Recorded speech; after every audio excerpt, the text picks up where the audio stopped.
So right, once we have our hairpin crochet ready, we want to go, well, from this to this. So how do we do that?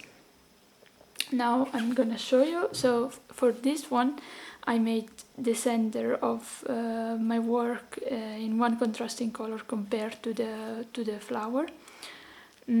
For this one I'm gonna use two colors for the center, and then I'm gonna attach my hairpin crochet.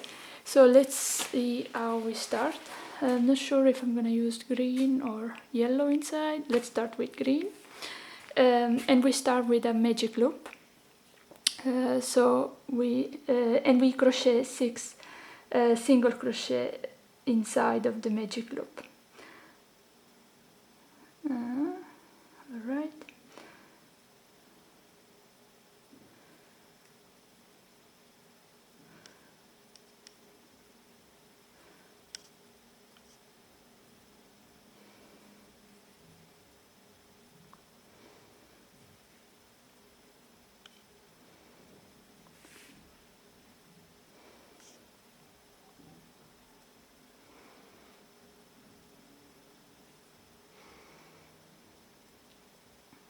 Alright, so let's close the magic loop.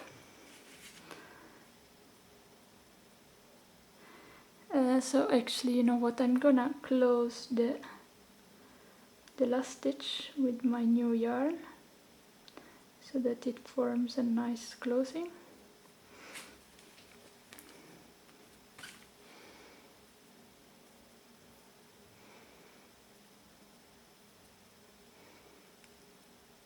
Okay, and we slip stitch into the very first stitch that we made.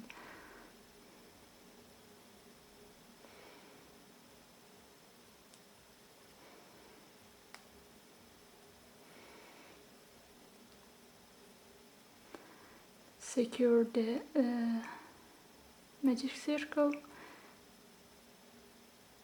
and there we go.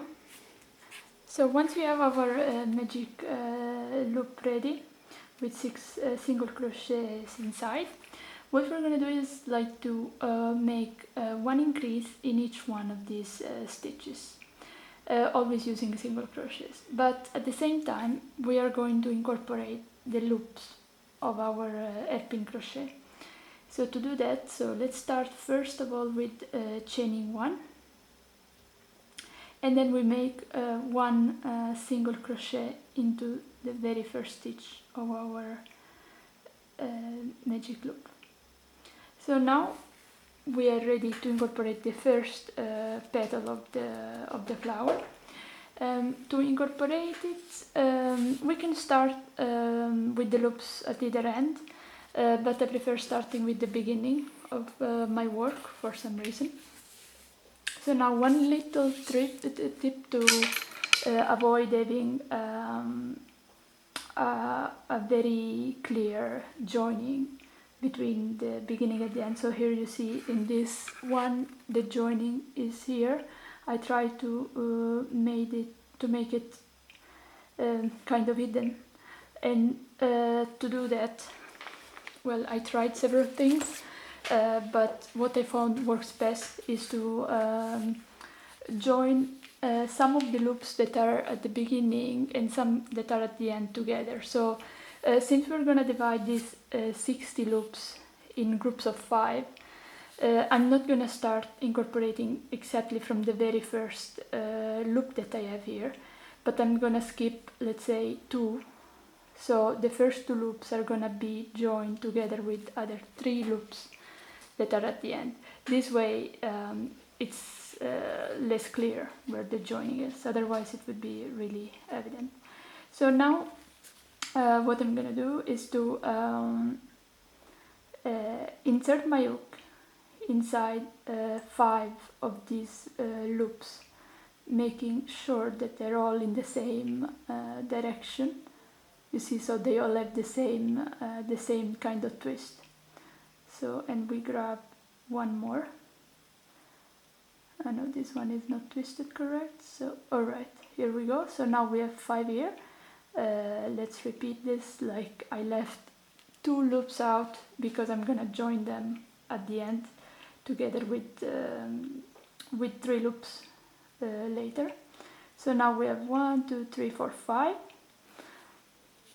We grab the yellow yarn in this case, so your working yarn, and we just slip stitch through these 5 loops. So I like to pull the loops a bit loose so that it's easier for me to slide the yarn inside, and then I pull the loops out. So now we made our first stitch inside of the first single crochet, so we're gonna make another single crochet so that we have 1 increase.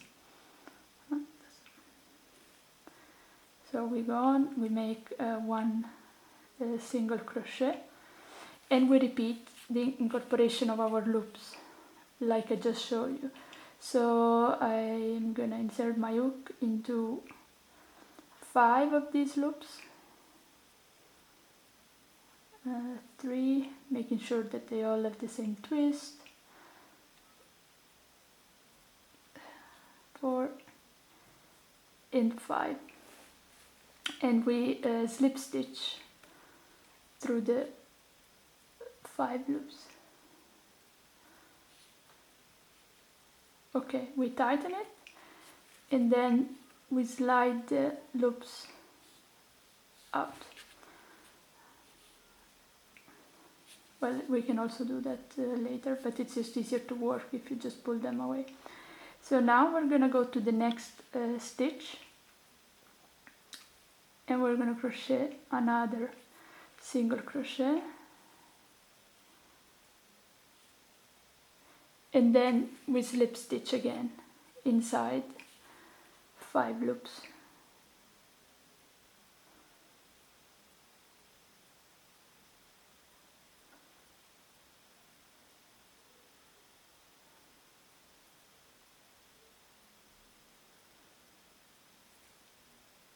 Here we go, 5,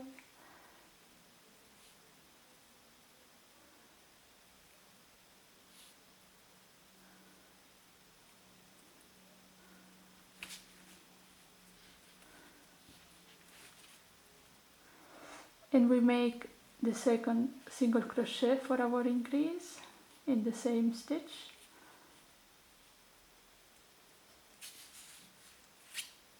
and slip stitch again inside of 5 loops. 1,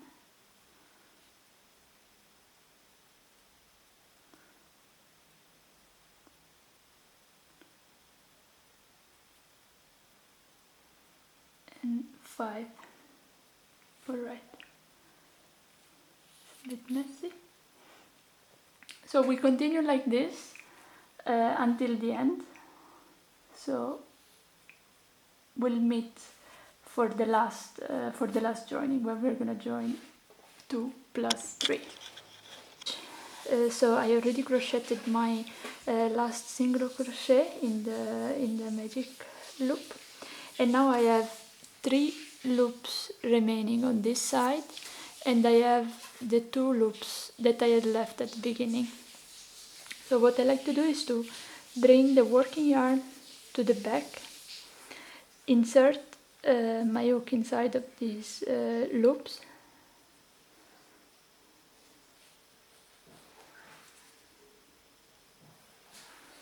okay, so here you will have to twist them a bit, make sure that the twist is correct.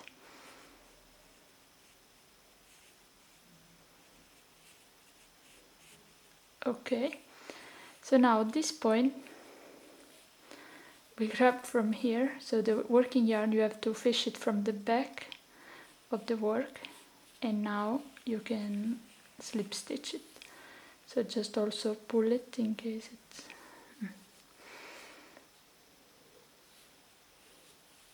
Okay, and slip stitch. So now you see that you made your first petal. We can slip stitch into the first stitch that we made in yellow, or whatever color you're using for this second round.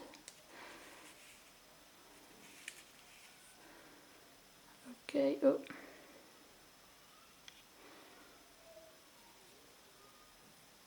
Okay, and we can cut this yarn.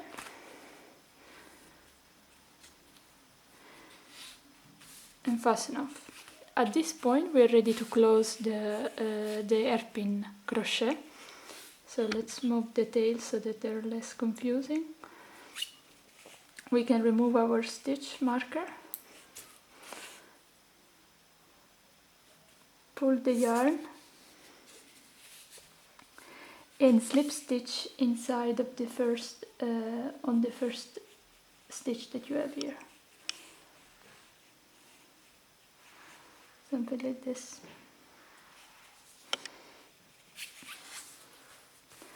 And we can now cut this yarn as well, and I just like to slide it to the top, and then I'm gonna bring it back with a needle.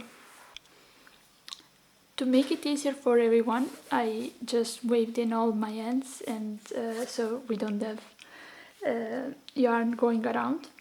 And now we're gonna look at how to join the other loops to create our flower. So I decided to use a slightly lighter pink to make my first round around this project. So this is the point where my hairpin crochet joins.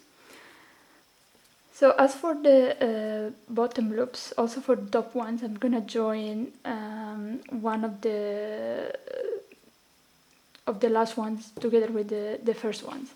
So in this case, so for the outer loop, for this part that we're gonna crochet now, we need to join the loops in groups of 3.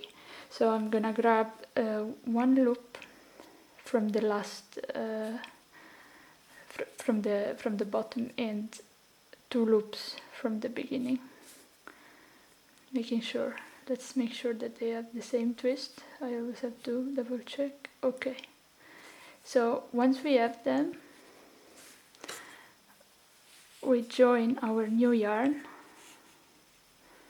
I just make 1 loop, and then we crochet 3 single crochets inside of the 3 loops. So 1, 2, and 3. So this tail can go there, and we will close it later. So now we just simply chain 3,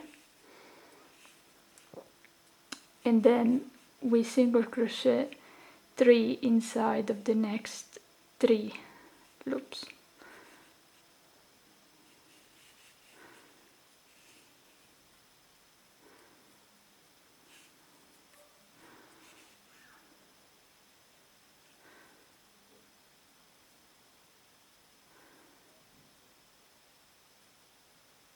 I'm grabbing, okay.